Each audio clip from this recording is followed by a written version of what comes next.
Deus criou um mundo de paz, um mundo onde o homem via a sua mulher como uma extensão de si, um mundo onde o Criador passeava no jardim na viração do dia e a criatura não se escondia dele.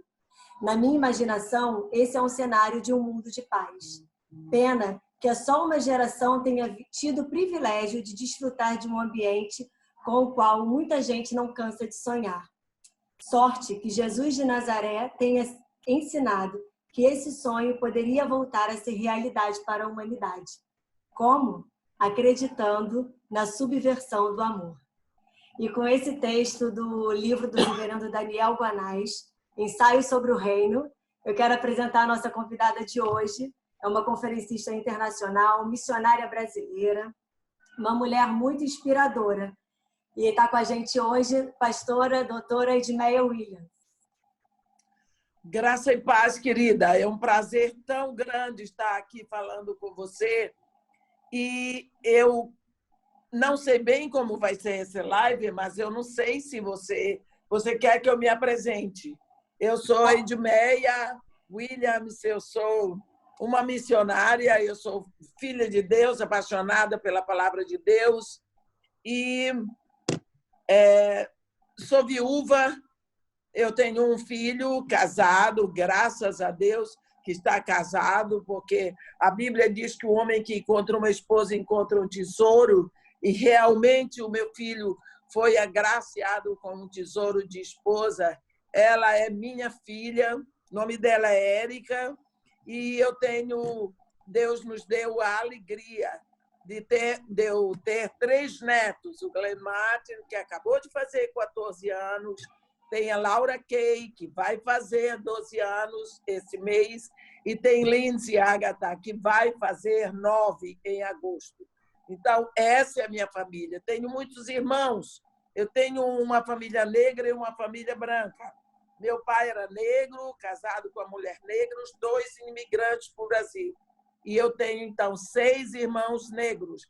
E a minha mãe branca, e é de origem portuguesa, ficou viúva e um marido branco, então eu tenho 4 irmãos brancos. Eu nasci do adultério do meu pai com a minha mãe. Então, eu tenho 10 irmãos, 4 brancos, 6 negros, mas eu sou filha única lá no meio.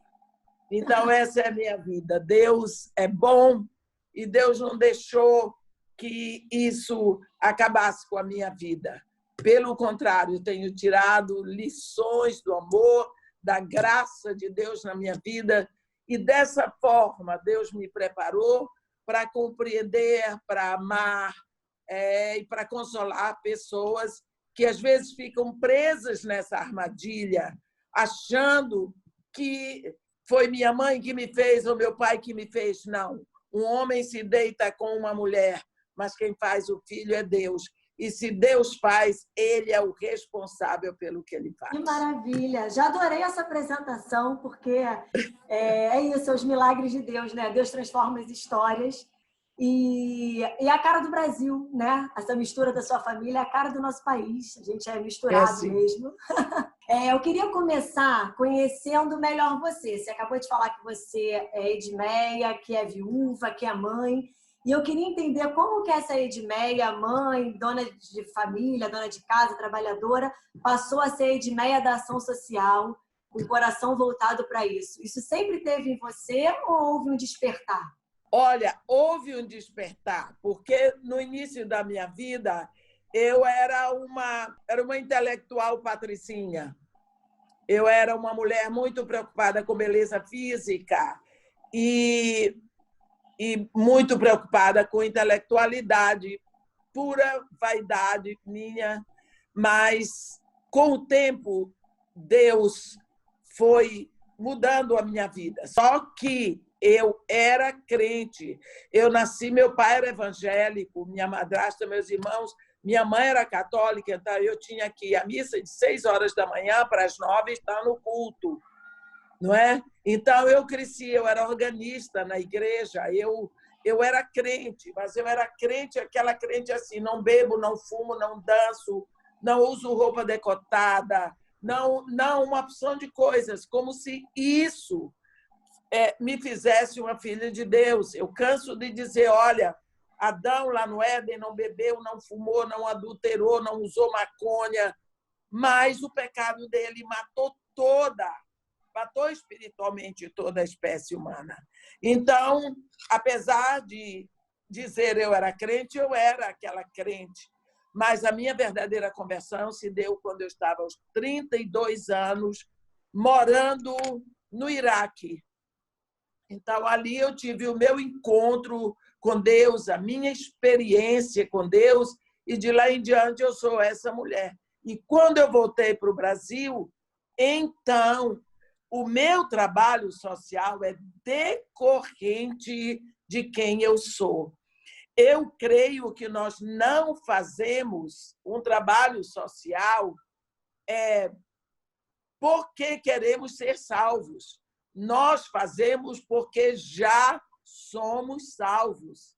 Então, quando nós entendemos a nossa estatura como filhos de Deus, nós, com esse Espírito de Deus dentro de nós, nós começamos a enxergar as coisas, o mundo, a realidade, pela ótica de Deus. Então, quando Jesus Cristo diz assim, olha, não se pode esconder uma cidade edificada sobre o monte, é lógico que não pode. Mas então como é que os governos não enxergam as favelas? Se elas estão, grande maioria, edificadas sobre o monte. Então, aquilo que nós vemos e nós não fazemos, se eu creio que Deus quer que eu faça e eu não faço, a minha fé é morta. Porque a minha ação é o resultado da minha fé. Se eu creio, eu faço.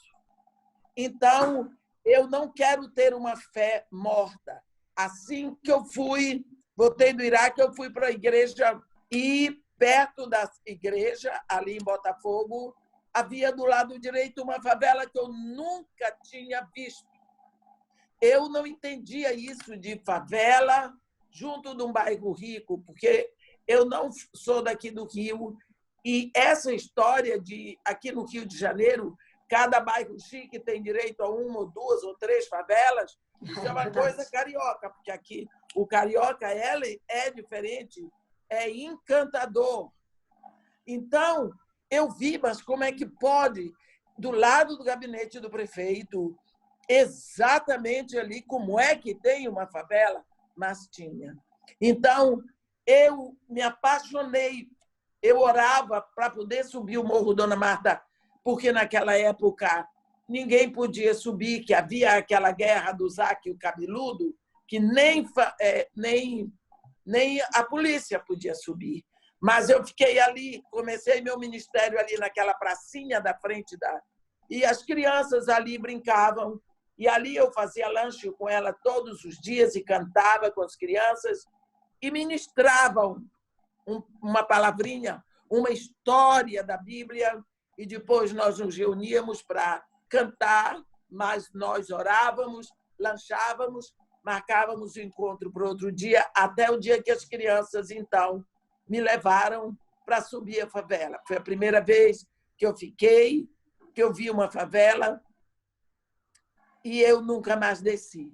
Até o dia que eu comprei o barraco caiu, eu comecei a construir isso que hoje é a Casa de Maria e Marta. Então, falando agora da Casa de Maria e Marta, eu pesquisei aqui um pouco e vi que é uma casa onde você recebe diversas crianças e vocês dão ali alimentação, vocês dão reforço escolar, né? Vocês fazem esse dia a dia com as crianças ali. E eu achei uma coisa muito interessante que eu vi, e aí você pode me confirmar se eu estava certa na minha pesquisa, que era Maria por fé e Marta por obras. Sim, as duas irmãs de Lázaro.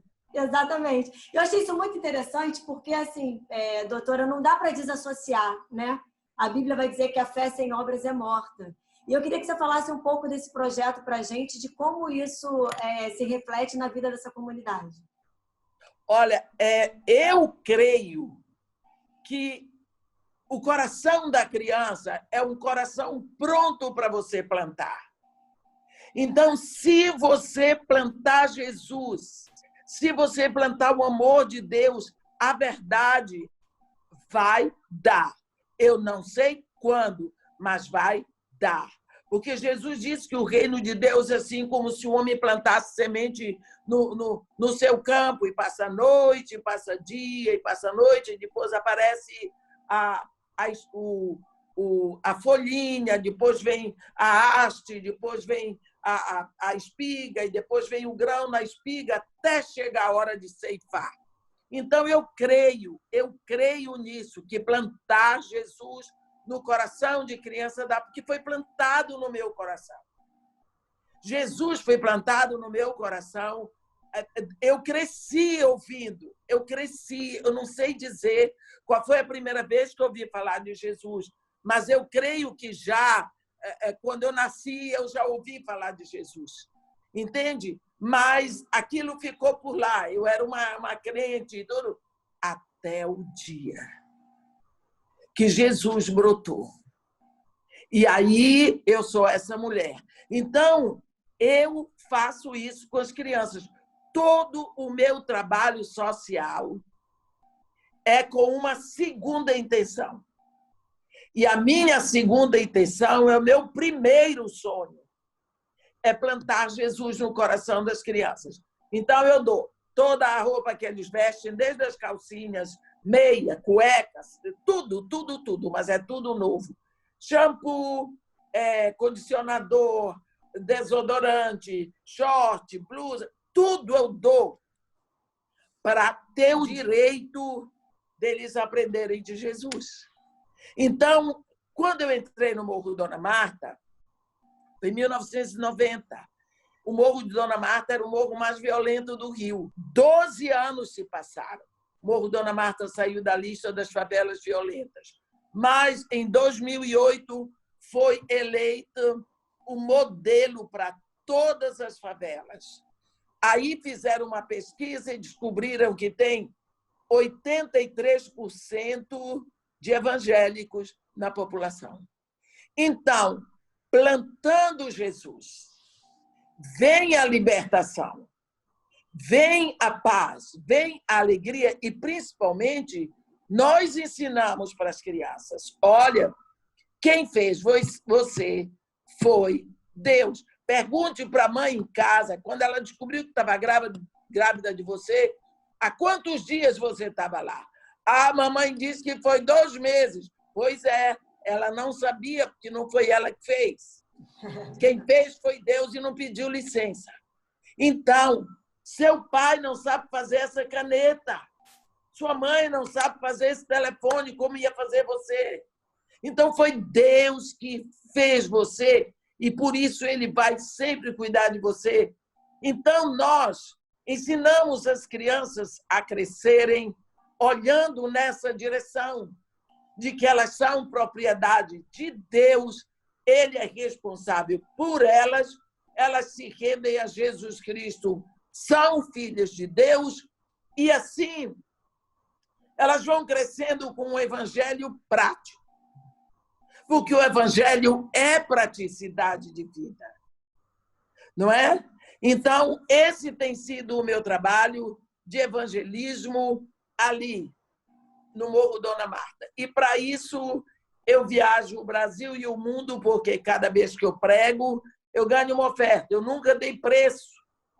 Cada congresso que eu prego, eu dou. E, com esse dinheiro e mais algumas ofertas, eu mantenho o projeto.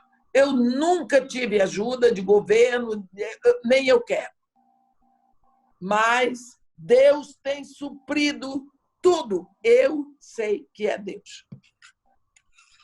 É Deus, com certeza. Mas eu só trabalho com crianças da favela. Meu trabalho é dentro da favela. É só para crianças que a mãe vai trabalhar, para a criança não ficar jogada. Então, ela vem lá, toma café, depois quem vai para a escola de manhã vai, quem não vai, vai fazer o reforço.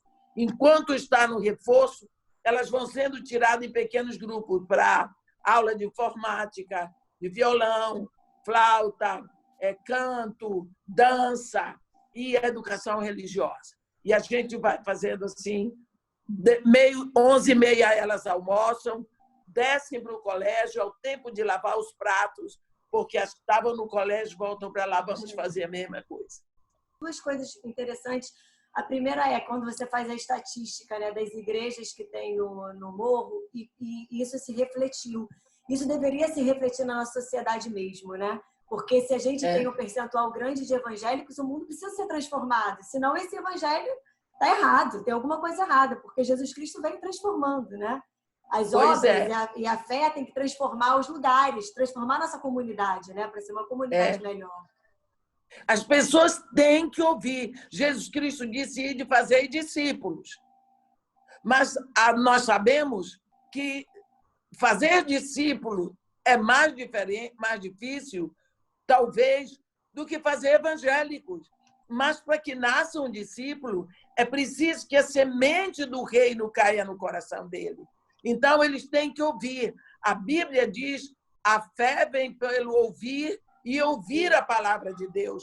Mas como ouvirão se não tem quem pregue? E como pregarão se não são enviados? Então, Deus me enviou ali para aquela favela. E não são todas as pessoas que têm chamado para ir para a favela. Ou então não têm ouvidos para o chamado. Porque eu conheço gente demais que tem chamado para os Estados Unidos e para a Europa. Mas eu digo, mas por que Deus não chama ninguém para o Morro da Mata? Entende? Então, mas nós estamos fazendo o que é possível, não é? Não, e outro ponto interessante é a gente pensar que a transformação dessas crianças e a transformação, você falou uma coisa que você tem o seu primeiro objetivo, que é o evangelho, mas que, na verdade, ele às vezes fica como parecendo que fosse um segundo objetivo, né? Já que você traz outras coisas. E essas outras coisas, independente do evangelho, elas são agente transformador na vida dessas crianças. A educação transforma, né? Que a saúde transforma, que as crianças precisam ser cuidadas e amparadas, né? Até para que o evangelho de Cristo assente, né, no coraçãozinho delas, porque é a grande associação da fé e das obras, né? É sim. Agora, é porque às vezes as pessoas eles têm uma mente formada contra as pessoas que moram em favela. O ambiente é péssimo. Eu digo, o que tem ambiente a ver? Eu estudei sociologia, mas eu não sou formada em sociologia. Eu estudei sociologia quando eu fiz psicologia, quando eu fiz filosofia, eu também estudei sociologia.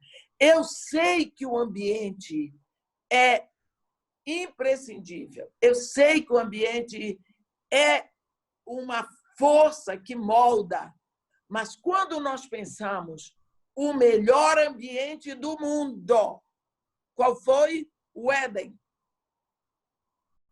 E por que é que lá aquele casal fez aquela declaração de independência de Deus? Por que que houve aquele pecado ali? Caim e Abel foram, não sei se nasceram antes ou depois, mas vieram dali do Éden. Como é que um irmão mata o outro? O que foi que aconteceu ali? Então, aquele povo viveu no melhor ambiente. Acontece que, então, não é só o ambiente. Hereditariedade tem muito a ver, mas eu creio que a formação de liberdade, o evangelho é libertador. Quando eu digo para uma criança que quem lhe fez não foi seu pai, quem lhe fez não foi sua mãe, seu Deus, estou lhe dizendo que a grande maioria não sabe o nome do pai, nunca viu o pai, então ele não fez nada, calma. Não é ele que você deve o ar que você respira. Então, há uma libertação, não é? Há uma libertação. Então, ele sabe que aquele que o fabricou no ventre da mãe está sempre ali. E é por aí que nós vamos levando um evangelho que é o evangelho de Jesus Cristo. O evangelho de Jesus Cristo é o evangelho libertador, porque é o evangelho da verdade. da integridade e da justiça. Amém. Não é? Quando a gente fala hoje de ação social, a gente escuta muito esse discurso. A gente precisa intervir com qualidade de ensino, intervir com várias coisas. E é mais ou menos isso que a gente está falando aqui. Mas como a misericórdia intervém na miséria das pessoas? Cristo se apresenta no meio das ações sociais? Olha, todo o mover, todo o dínamo, todo o combustível é Cristo. Porque Cristo é uma palavra que significa solução. Por isso que Jesus Cristo é a solução, ele é o Cristo de Deus. Jesus Cristo é o pacote da solução de Deus. Então, quando eu entro com o Evangelho, eu entro com Jesus. Não pode haver libertação sem Jesus. Então, quando eu vou pela misericórdia, a misericórdia nasce com algumas pessoas, porque a misericórdia é um dom da graça, é um dom carismático, é um daqueles 7 dons que estão lá em Romanos 12, quando diz profecia, serviço, ensino, exortação, dar ou contribuir, presidir e misericórdia. Então, existem pessoas que nascem com a misericórdia, não é? Essas pessoas, às vezes você diz assim, não, mas fulano foi salvo, que era uma pessoa tão boa, uma pessoa tão caridosa. Nada disso leva você para a salvação. Só Jesus. Porque esse dom você já trouxe. Só que quando Jesus entra na sua vida, aquela propensão, aquela tendência que você tem de misericórdia, ela se direciona e aí o Espírito Santo trabalha em cima daquilo e aí vem muita alegria em cima da misericórdia. É uma maravilha. Então, por isso que eu digo que o trabalho social é consequência da vida, da intimidade do cristão com seu Pai do céu. Que lindo isso, é verdade. Porque a misericórdia é dom de Deus também, né? Mas você está querendo dizer, né? Eu estava pensando aqui em tudo isso que a gente está falando e queria voltar um pouquinho só na questão quando você conta lá do seu início, da sua história, que você falou que teve um encontro com Deus em Israel. Não, é isso? No Iraque. Não, no Iraque. No Iraque. É porque eu estava morando no Iraque. E é muito interessante isso. Eu queria que você contasse assim, um pouquinho melhor para mim, porque o Iraque é um país onde não é evangélico, né? Não é um país que tem essa característica. Não. Deixa eu dizer uma coisa para você. Eu não posso ouvir falar Iraque, que meu coração treme todinho. O Iraque é a pátria de Abraão. Abraão nasceu no Iraque. Noé nasceu no Iraque. Não é? Essa turma toda era iraquiana. Adão era iraquiano. Porque essa divisão, o Jardim do Éden está ali no Iraque. Uhum. O Jardim do Éden está aí no extremo sul do Iraque, fronteira com o Kuwait, exatamente na Caldeia, que hoje se chama Basra.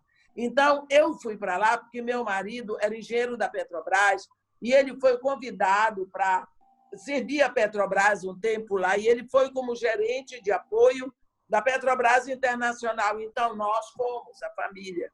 E foi lá. Tinha uma pastorinha beduína que passava todos os dias na frente da minha casa. Ela saía assim por volta de 6 horas. E ela ia levar o rebanho dela para o cemitério muçulmano que tem lá perto, para pastar. E todos os dias eu deixava um sanduíche para ela, de hubs, que é um pão característico de lá, e uma garrafinha de suco. E assim eu fui desenvolvendo essa amizade com essa criança, que eu gosto muito de criança. Sou apaixonada, sempre fui apaixonada por criança. Então, aí um dia ela voltava sempre assim, 3 horas. Aí eu estava limpando o 3º andar da casa, que as casas são muito grandes, e eu ouvi um barulho de rebanho passando na frente da minha casa. E o rebanho da Surreila, o nome dela era Surreila, era o único que passava ali. Aí, quando eu vi que ela vinha voltando, eu dei um grito por ela. Aí ela parou, e quando ela para, a pastora para, o rebanho para. Aí eu desci depressa, atravessei pelo meio das ovelhas e disse: o que está acontecendo com você? Por que você está voltando agora? Que eu pensei que ela ia voltar para com a família dela, que estava numas tendas embaixo de umas tamareiras, eles voltassem para outro lugar no deserto, nunca mais eu a veria. Aí ela tinha a cabeça baixa e ela tinha um embrulho aqui com aquele manto, né, que eles chamam a baia. E eu fiquei insistindo. Eu precisava saber o que estava acontecendo. Aí ela tirou assim o manto e eu vi que tinha uma criança. Uma criança não tinha, uma ovelhinha ali. Aí ela botou a mãozinha embaixo da pata da ovelhinha. E eu vi que tinha acontecido algum acidente ali, porque tinha umas taliscas e estava tudo enrolado com papiro, que é muito comum o papiro naquela região. E quando ela botou a mãozinha, o animalzinho deu um berro. Mas deu um berro, ele pesava para ela, ela estava toda encurvadinha. E quando ele deu aquele berro, ela deu um gemido de dor tão grande. Ela levantou a cabecinha assim, a baia caiu dos cabelos, as lágrimas desciam, parecia cachoeira. E ela contorceu o rosto de dor. Dor. Era assim, a dor da ovelha era a dor que doía nela. E foi ali que eu ouvi uma voz. Eu não sou uma pessoa de estar muito ouvindo vozes ou ter visões. Eu não tenho coisa, não é assim. Deus, eu sei que fala muito comigo na palavra dele. Eu não tenho essas coisas assim, muito sobrenaturais. Eu não critico quem tem, mas comigo não é assim. Uhum. Naquela hora eu ouvi: tu és minha.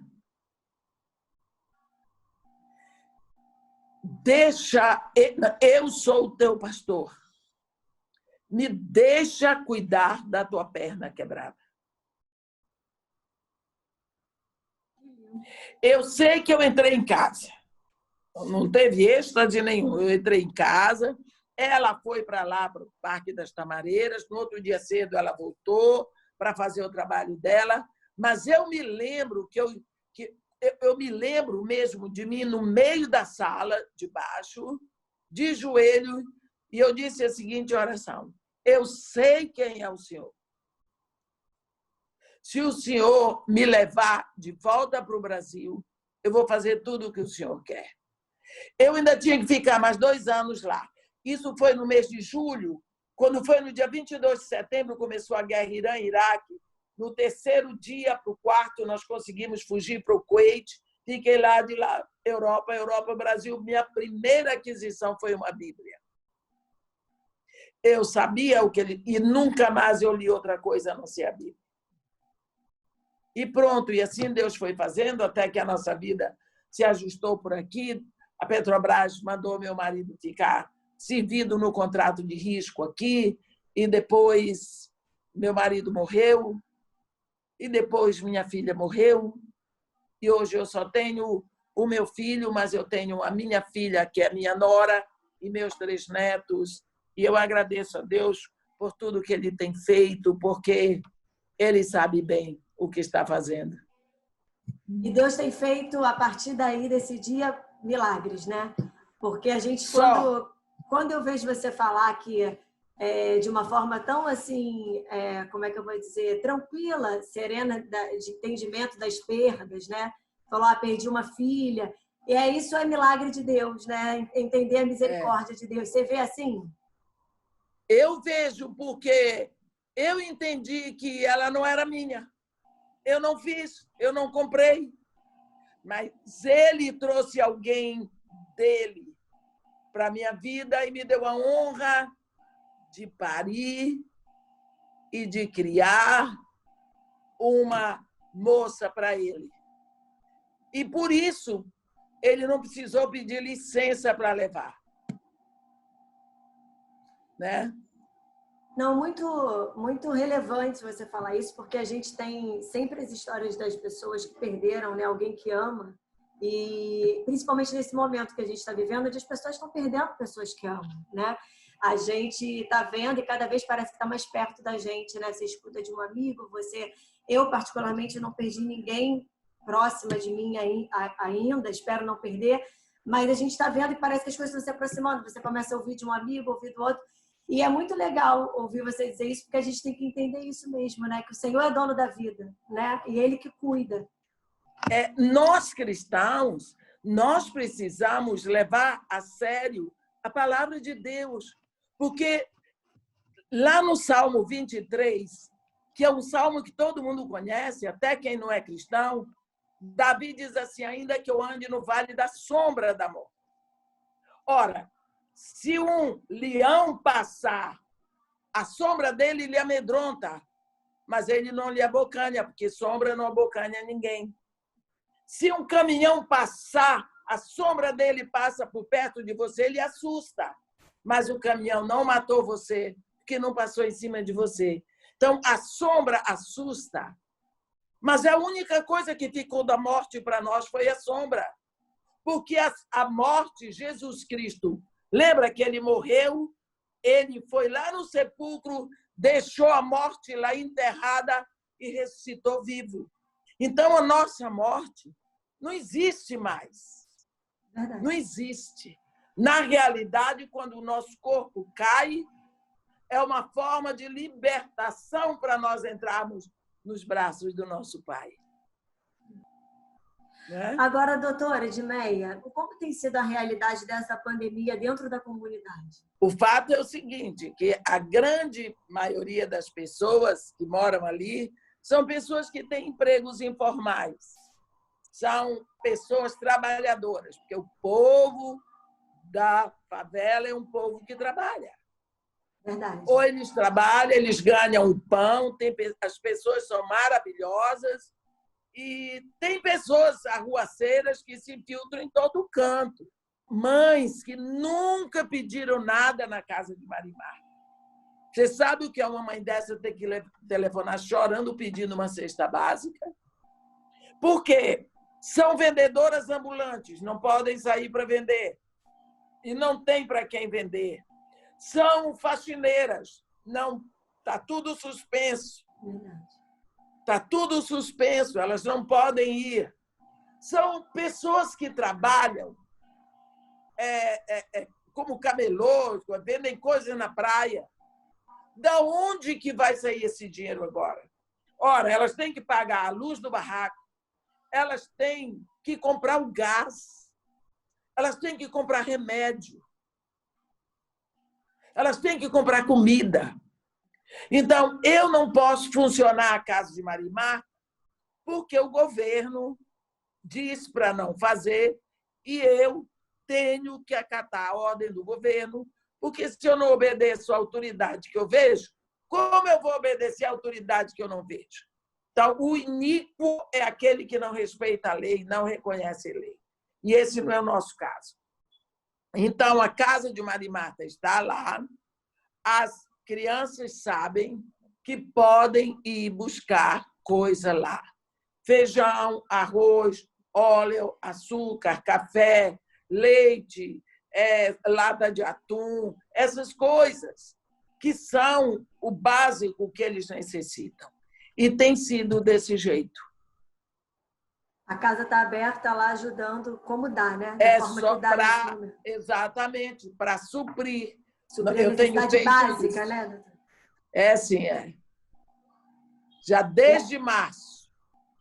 Realmente a gente está vivendo uma crise sem precedentes e é isso que você falou, a gente tem muito trabalhador informal, né? E dentro das comunidades a gente pode perceber esse sofrimento, né? Porque às vezes a gente não imagina que uma pessoa tem que economizar até o gás. tem que economizar o gás. Porque o bujão de gás custa caro. E como vai comprar? Verdade. Então, é muito difícil, sabe? É muito difícil. Eu fico impressionada porque Deus sente tudo isso. Deus vê e Ele está sofrendo. E como que Ele vai fazer se não for através de nós? Jesus Cristo diz, assim como o Pai me enviou, eu vos envio. O Pai fez de mim um canal através do qual Ele jorra a sua provisão. Agora eu vou para o Pai, eu faço de vocês este canal. É através de cada um de vocês que eu vou derramar a provisão. Você pode ter certeza que está tudo provido na misericórdia de Deus, mas está tudo com a igreja. O grande problema é que, às vezes, em vez de sermos canais, nós somos represa. Lembra quando Jesus Cristo disse àquele jovem rico, olha, vai, vende tudo que tens, dá aos pobres e vem seguir-me. Ele diz 4 verbos, vai, vende, dá e vem. Não é? Hoje, se nós dissermos para o rico da igreja, vai, vende o que você tem, dá aos pobres, não. Traga aqui para a igreja que nós temos nossas despesas aqui dentro. É verdade. Você estava falando aí dessa coisa da misericórdia das igrejas e era exatamente a próxima pergunta que eu ia te fazer. Que recado você daria para a igreja brasileira hoje em relação a amor, misericórdia para com os outros, assim, para com o próximo mesmo, que foi aquilo que Jesus falou? Eu creio que nós precisamos ver os exageros de Jesus. Olha, Jesus, quando fala, tem momentos que ele exagera. Eu sou apaixonada pelos exageros dele, porque parece que ele quer gritar, assim como, às vezes, você não tem vontade de abrir a cabeça do seu filho, botar uma coisa lá dentro, para ver se ele muda, né? Então, eu acho que Jesus, quando, por exemplo, tem um momento que ele diz, olha as aves do céu, olha os lírios do campo. Ele diz, olha os corvos. E quando ele fala dos corvos, eu disse, puxa, agora ele exagerou. Porque o corvo come carne podre. Então, se Deus provê para os corvos, ele provê a carne, mas ele deixa a carne apodrecer para o corvo comer. Então, você vê o trabalho que Deus tem para alimentar o corvo. E quando nós pensamos nisso, nós pensamos Jesus Cristo dizendo, ei, acorda. Lá, quando ele escreve para aquelas 7 igrejas lá da Ásia Menor, nós sabemos que ali na Ásia Menor tinham mais de 10 cidades. Mas ele escolheu ali as cidades onde estavam as igrejas. Não importa qual fosse o problema da igreja. Cada uma ele se enuncia como remédio para aquele problema da igreja. Mas, no final, ele identifica todas no mesmo nível. Quem tem ouvidos, ouça o que o Espírito diz às igrejas. Vamos atentar para ouvir o que o Espírito está dizendo agora. O que é que o Espírito está dizendo à Igreja de Jesus Cristo durante essa quarentena? Não é possível que o Espírito esteja me dizendo uma coisa, esteja dizendo outra coisa a outro filho de Deus. Não. O que o Espírito botou no meu coração desde o início, ora por arrependimento. Ora por arrependimento. O primeiro discurso de Jesus foi arrependei-vos. E o último, pregue arrependimento. Então, são exatamente os temas que a igreja não toca porque tem medo de ficar com as cadeiras vazias, porque isso não é um assunto que dê ibope. O povo Vamos falar de prosperidade, né? Isso que o povo quer falar. Exato. É o evangelho do cavalo branco. Não sei se prestou atenção. quando o cordeiro abre o primeiro selo, vem um cavalo branco, o seu cavaleiro vem com um arco. Cadê a flecha? Só tem um arco. É só imitação. É um evangelho parecido com o evangelho de Jesus, mas que não tem a palavra, a seta, a flecha, né? Estão procurando poder, popularidade. Não se sensibiliza com o necessitado, com a dor do outro, né? Exato, isso aí não dá ibope. Isso aí não dá ibope. Uma vez eu já vi uma pessoa dizer: irmã, não vou me preocupar com isso, não, porque Deus diz que pobres sempre haverá sobre a terra. Eu disse, e o inferno também está sempre de boca aberta para pegar pessoas que pensam assim. Às vezes eu sou mal criada. Às vezes, maioria das vezes. Mas tem coisas que você ouve de um ímpio, você entende, mas de um crente.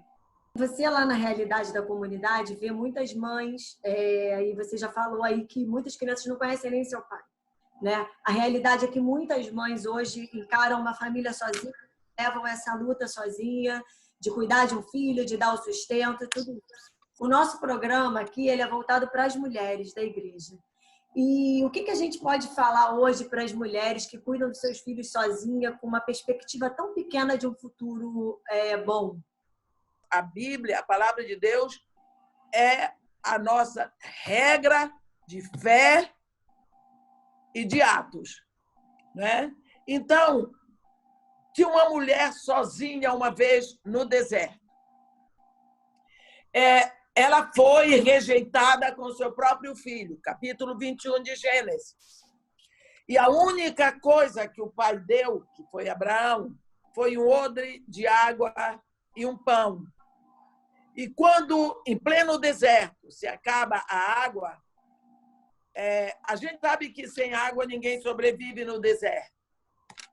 Então, ela botou o filho debaixo de um arbusto e se afastou dele um tiro de arco para não vê-lo morrer. E quando ela viu que estava bem longe, a Bíblia diz que ela levantou a voz e chorou. Ela deu um grito, ela deu um gemido. Ela abriu a boca num som que não tinha palavras que pudessem, como é que eu digo, traduzir, expressar a dor que estava lá dentro. E quando ela gritou, Deus diz assim, olha que surpresa, que tem, Agar? Não temas, ergue-te, levanta o teu filho, segura-o pela mão, porque eu farei dele um grande povo. Olhe bem, ele diz, segura o teu filho. Ele não diz, segura o filho do teu marido, ou segura o menino do pai dele, o teu. Porque o filho foi gerado no seu ventre. Quando Deus fez a mulher, lá no ventre dela, ele botou um berço, que é o útero. Esse filho vai ser formado de tudo dela. Vai ser tirado o sangue dela, o cálcio, vitaminas, proteínas, oxigênio, sabe? Tudo da mulher para aquele filho. Se o pai desaparecer naquela hora, não faz falta. Mas se a mãe morrer grávida, o filho morre. Se o pai morrer, o filho não morre. Então você vê que Deus diz para ele, levanta o teu filho. Segurou pela mão, porque eu farei dele um grande povo. Em outras palavras, Agar, deixa o seu pai dele. Porque o lugar que ficou vazio, que é o lugar do pai, deixa eu ocupar, que eu vou fazer dele um grande povo. Então, esse é o meu conselho para toda mãe. Eu fiquei viúva, meu filho tinha recém entrado na faculdade, ele estava com 18 anos, mas eu botei Deus no lugar do pai. Isso eu tenho certeza. E olha, não podia ter dado mais certo. Deus. Então, eu quero lhe dizer, minha irmã, seja lá qual for a sua situação, tire 2 minutos por dia. Se você achar que 2 é muito, tire 1. Vá num cantinho aonde você estiver e fale com o Pai do céu e diga: Senhor, eu entrego e rendo o lugar de pai dos meus filhos para o Senhor, para que o Senhor seja o pai, para que eles sejam seus filhos, para que o Senhor seja o supridor, aquele que ampara, aquele que provê, aquele que cerca, aquele que defende o meu filho.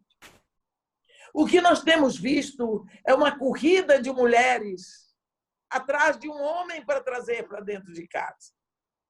Quantas vezes, coitadas, elas estão querendo um amparo, alguém para ajudar a trazer o pão. Elas trazem um abusador de seus filhos. Elas trazem um empecilho entre ela e os filhos. Dê tempo para essas crianças. Eles precisam ter liberdade de ir na sua cama à noite, no seu quarto à noite, deitar com você, conversar, abrir o coração. Mas se tem ali um homem que não é o pai deles, vai ficar muito difícil. E isso é uma coisa que dificilmente uma criança diz. Mas eles falam comigo. Mas eles não vão falar com você. E quantas crianças abusadas, sofrendo abusos de todo tipo, porque a mãe trouxe um estranho para dentro de casa. Não é estranho para ela porque ela diz que é marido dela, mas é estranho para os seus filhos. Não será o lar deles. Lar é pai, mãe e filhos. Ponha Deus para ser pai dos seus filhos. Eu imagino que você tenha muitas histórias em relação a isso, né? Lá na casa de Marta e Maria. Tem muita história linda. É uma sociedade maravilhosa, viu? E eu aprendo muito, muito, muito. Eu queria que você dissesse aí para a gente como a gente pode ajudar, o que a gente, como igreja, pode fazer, como é que funciona. Claro que nesse momento de pandemia está todo mundo com algumas limitações, né, como a gente já falou aqui, mas como que funciona, como que a gente pode ajudar, como que a gente... Eu, por exemplo, eu não tenho, às vezes as pessoas falam isso, eu não tenho o dom, eu não tenho jeito, mas a doutora Edmeia já está lá, está fazendo. E como é que a gente pode somar com você? Olha, eu tenho 8 funcionários. Entende? Então, ali é tudo organizado, porque eu viajo muito. Então, eu tenho que ter a cozinheira que faz o trabalho dela, eu tenho que ter as professoras, cada uma no seu canto, são 3. Eu tenho que ter a professora de coreografia, eu tenho que ter o professor de informática. Então, eu tenho tudo organizado. Então, para chegar lá uma pessoa para ajudar, a gente sempre vai achar alguma coisa. Mas, nesse ponto, está tudo organizado. Sobre o aspecto de ajudar, vocês, assim que voltar, vocês podem ajudar com qualquer coisa. Eu digo que lá na casa de Marimata, tudo que você usa na sua casa, você usa lá. Se você quiser dar esponja de lavar prato, detergente, água sanitária, arroz, feijão, açúcar, Nescau, leite, o que for, cai bem. Se você não quiser e você quiser ajudar com dinheiro, eu posso dar o número da conta para poder ajudar. Então, você ajuda com aquilo que Deus bota no seu coração. Doutora Edmeia, muito obrigada. Foi ótimo conversar com você, viu? Eu quero agradecer a sua disponibilidade. A gente liguei tanto para a senhora, né? Mas olha, Manuela, né? Isso. Manuela, foi um prazer muito grande estar com você. É sempre bom estar com os irmãos, nós falarmos dos nossos assuntos comuns, daquilo que nós mais amamos, que é o reino. E você também se dispôs a isso tudo. Deus te abençoe nessa tua força jovem. Pai, que Deus abençoe tua família, minha filha. Tome Amém. Toda a tua casa nos seus braços eternos e que você continue aí ativa no reino de Deus, crescendo em intimidade com Deus, para que Deus seja glorificado e se alegre na sua vida. E esse foi mais um Papo de Mulher. recebemos a missionária Edmeia Williams. Você pode procurar sobre ela no YouTube, no Instagram. Tem várias mensagens, vários incentivos. Tem tudo relacionado à Casa de Marta e Maria e você pode apoiar esse projeto também. Fica com a gente, na próxima quinta tem mais.